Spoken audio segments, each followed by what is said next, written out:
Please, the débat. The Honourable Parliamentary Secretary to International Trade, to the Minister of International Trade. It's a great pleasure for me to rise today to speak to Bill S-226, an act to provide for the taking of restrictive measures in respect of foreign nationals responsible for gross violations of internationally recognized human rights, and to make related amendments to the Special Economic Measures Act and the Immigration and Refugee Protection Act. Justice for Victims of Corrupt Foreign Officials Act, or the Sergei Magnitsky Act. I'd like to thank Senator Andrzejczak for her commitment to this important question and for the opportunity to debate this in the House of Commons. Having served as Parliamentary Secretary to the Minister of Foreign Affairs when our government came to power, the proposed Magnitsky Act was front and centre in question period and was an important area of study by the Foreign Affairs and International Development Committee. Of course, the issue first arose in the House in the last Parliament and received unanimous support. Clearly, the detention, torture, death in prison, and posthumous conviction of Sergei Magnitsky for exposing fraud and corruption in the Russian government constitute gross violations of internationally recognized human rights. Clearly, there is a desire on the part of two consecutive parliaments to pursue some form of a Magnitsky law similar to U.S. legislation. Our exploration of a Magnitsky-type law includes many leaders. First, I would like to commend the courage of former Minister of Foreign Affairs, the Honourable Stéphane Dion, for creating room for us to properly understand the tools at our disposal and for his tremendous respect for the work of the Standing Committee on Foreign Affairs and International Development as it undertook a comprehensive review of Canada's autonomous sanctions legislation. The Special Economic Measures Act, or CEMA, and the Freezing Assets of Corrupt Foreign Officials Act were the subject of close study, the outcome of which both entertain the idea of a Magnitsky Act and go much beyond that to bring our legislation up to date.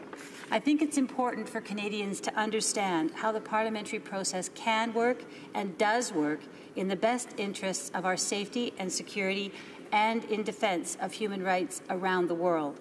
For months, the former minister and I encouraged parliamentarians to continue their deliberations and also to wait for the work of the committee to be complete. We had some lively exchanges during the question period, thank you to my colleague across the way, as many among us would rather drive toward a prescribed solution rather than take the time to investigate thoroughly, respect the work of the committee, understand the complementarity of the Senate bill before us, and come to a decision rooted in all that Parliament brings, commensurate with the decision we are being asked to make. I attended every committee meeting.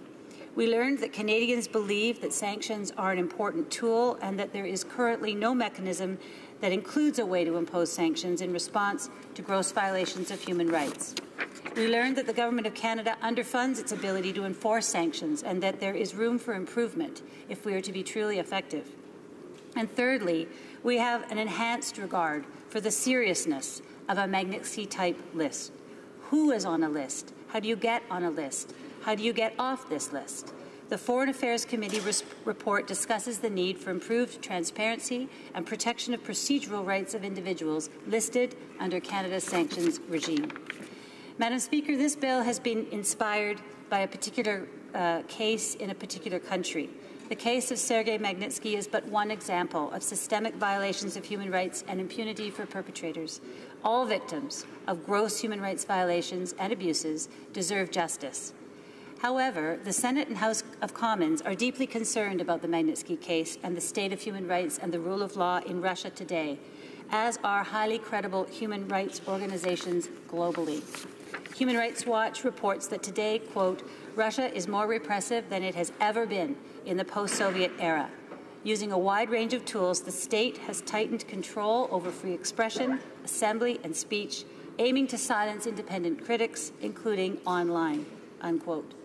Amnesty International reports that, quote, restrictions on rights to freedom of expression, association, and peaceful assembly increased. Human rights defenders faced fines or criminal prosecution because of their activities. And there were reports of torture and other ill treatment in penitentiary institutions, and prisoners' lives were at risk because of inadequate medical care in prisons, unquote. In the course of our deliberations on Bill S-226, we heard powerful testimony from a number of individuals close to Mr. Magnitsky and knowledgeable about the human rights situation in Russia more broadly. As I mentioned earlier, many leaders have fought to bring international attention to Russia's human rights abuses and the tragic case of Sergei Magnitsky. Mr. Bill Browder, CEO and co-founder of Hermitage Capital Management and the author of Red Notice, has traveled to Ottawa frequently to shed light on the circumstances surrounding Sergei Magnitsky's imprisonment and death, and to implore Canada to take action against human rights violations. Vladimir Kara-Murza, coordinator of Open Russia and deputy leader of the People's Freedom Party, gave us a first-hand account of the serious human rights challenges Russia faces, given the absence of political pluralism or free and fair elections, the lack of independent media, and the fact that many of the regime's opponents today are in prison.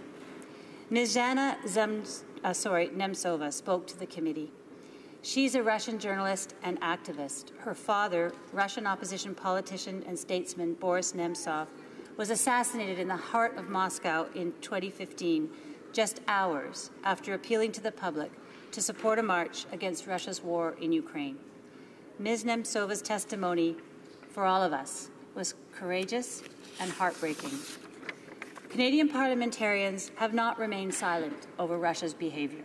Boris Nemtsov, Russia's illegal annexation of Ukraine, prosecution of Crimean Tatars and gay and bisexual men in Chechnya, Canada has repeatedly condemned Russia's human rights violations and illegal acts.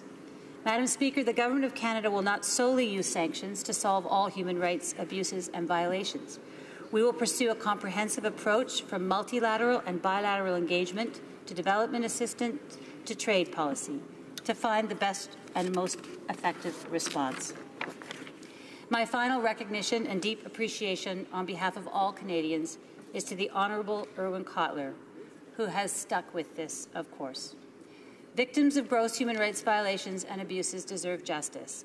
That is why this government is proud to support Bill S-226 with some amendments to enable Canada to take restrictive measures against foreign nationals responsible for gross violations of human rights and corruption. This is not just the Senate, nor the House, nor the government. Canada is speaking with one voice. It truly does take all of us. Thank you, Madam Speaker. Resuming debate.